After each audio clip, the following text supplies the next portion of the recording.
বেশি তো দূর না একটু দাদা আনજો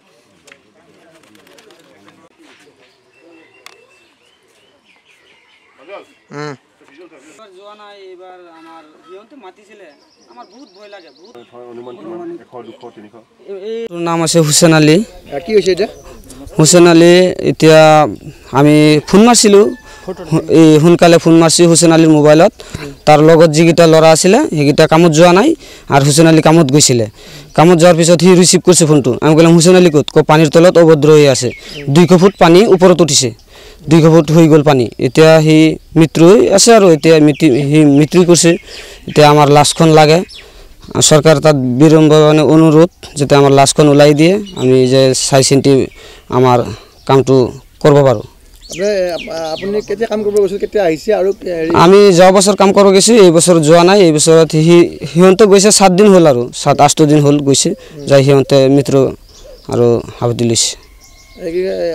কিমান মানুহ কাম কৰে তাত বহুত মানুহ কাম কৰে 100 মান মানুহ কাম কৰে কো মানুহ কাম কৰে বহুত জাগাৰ মানুহ এইবিলাক আমি ইমান তো ক'ব নোৱাৰো বহুত জাগাৰ মানুহ আছে আমাৰ গাঁৱৰ মানুহ আছে আপোনালোক কি কাম কৰিব লাগে এইটো মেঘালয়ৰ কাম কয়লা খনিত তলৰ পৰা কয়লা আনি ভিতৰৰ পৰা আনি বাহিৰত থব লাগে তাৰ পৰা আৰু 3 ফুট ওপৰত উঠাব লাগে আমাৰ ল'ৰাৰ নাম মুস্তাফা শেখ উমৰাংছত কয়লা খনিত কাম কৰিবলৈ গৈছে দেওবাৰে গৈছে তাত গৈ পেলাই ৰাতি বোলে কাম ধৰিছে কেতিয়া সময়ত ধৰিছে আমি নাজানো কালি 10টা সময়ত আমি খবৰ পাইছোঁ সেই কয়লা খনিত পানী সোমাই তেখেত আবদ্ধ হৈছে আবদ্ধ হৈ এতিয়া কি হৈছে না হৈছে আমিতো নাজানো শুনা পাই আছোঁ তাৰ পৰাই খবৰ পাইছোঁ যে সিহঁত পানীৰ তলত আবদ্ধ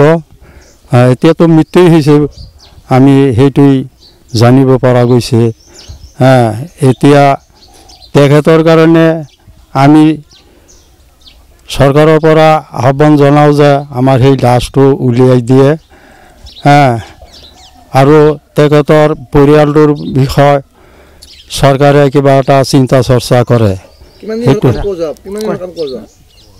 কাম কৰিবলৈ গৈছে দেওবাৰ এই দেওবাৰে গৈছে আগত কাম কৰিছে আগৰ কাম কৰি আহি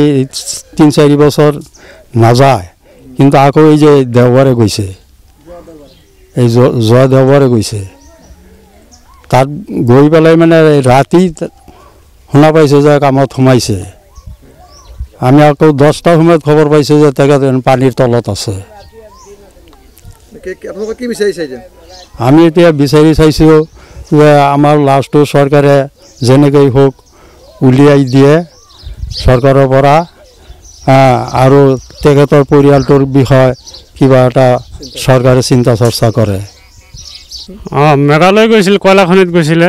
হুসেন আলী আৰু মুস্তাফা শেখ গৈছিলে মেঘালয়ত কাম কৰাৰ কাৰণে এতিয়া মই শুনা পাইছোঁ যাতে কয়লা খনিত পানী ঢুকি আবদ্ধ হৈ আছে এতিয়া চৰকাৰৰ পৰা এইটোৱে আহ্বান জনাওঁ যাতে লাশটো আমাৰ সোনকালে উদ্ধাৰ কৰি দিয়ে 2টা মানুহ গৈছে একে জাগাত বগৰীবাৰী থাকে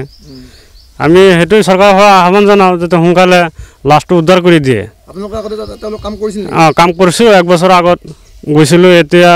মোক যাওঁতে সুধিছিলে যে যাবি নেকি আমি তেতিয়া নাযাওঁ কামত সেইটোৱে আমি ভয়ংকৰ কামটো ভয়ংকৰ হৈ যায় বেছি 300 ফুট তলত যাব লাগে সেই ভয়তে মই এৰি দিছোঁ কামটো তেওঁ গৈছে 6-7 দিনমান হৈছে আৰু গৈছে আগতে গৈছিলে আগতে 2-3 বছৰ আগত গৈছিল এতিয়া এই বছৰ গ'লে সিহঁতে কাম কৰাৰ কাৰণে সেইটোৱে পেটত দুখীয়া মানুহ কাম কৰাৰ কষ্ট কাম কৰবাই লাগে এতিয়া আৰু উপায় নাই ল'ৰা ছোৱালী বাচপাৰ কাৰণে কাম কৰিব লাগে তো মাটি চাটি নাই খেতি চেতি নাই নদীয়ে ঘৰ চৰ ভাঙি দিছে সব এতিয়া থাকবাৰ কাৰণে ঠাই অলপ জায়গা আছে সেইটোৱে থাকবাৰ কাৰণে আপোনাৰ জায়গা চাগা নাই মাটি চাটি নাই এইবিলাকে আৰু কাম চাম কৰি খুৱাব লাগে এতিয়া চৰকাৰ ভাই এইটোৱে আহ্বান জনাওঁ যাতে লাশটো সোনকালে উদ্ধাৰ কৰি যাতে কিবা সুবিধা দিয়ে সেইটোৱে আমি আহ্বান জনাওঁ চৰকাৰৰ ফালে আপুনি বিচৰা বাতৰি পাব কেৱল নিউজ 18 এপত নিউজ 18 এপ ডাউনলোড কৰিবলৈ স্ক্যান কৰক এই QR কোড গুগল প্লে ষ্টৰতো পাব এই নিউজ 18 এপ